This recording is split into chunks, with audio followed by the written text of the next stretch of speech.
Feeling lost in a sea of projects with no clear overview?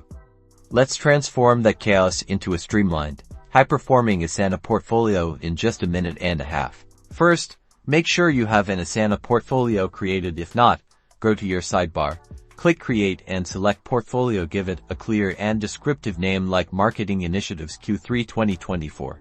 Next, populate your portfolio. Click the Add Projects button and select all the projects that contribute to your overall goal. Think campaigns, product launches, or strategic initiatives. Now, let's track progress effectively. Utilize the Progress column. Asana automatically calculates this based on task completion within your projects. Keep an eye on any projects falling behind and identify potential roadblocks early. Update the status column regularly. Choose options like on track, at risk, or off track to give a clear signal about project health. Use the Notes section to add context and explain any status changes. Assign project owners.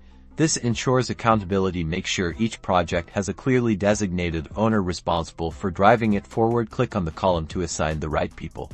Add custom fields relevant to your business goals. Think budget, priority, or strategic alignment. This allows you to track what matters most. Click Add column and choose the most appropriate column type. And that's it. By consistently tracking progress, managing status, assigning owners, and adding custom fields, you can maximize the value of your Asana portfolio and achieve optimal performance across all your initiatives. Be sure to check out the description for additional Asana resources. Happy project managing!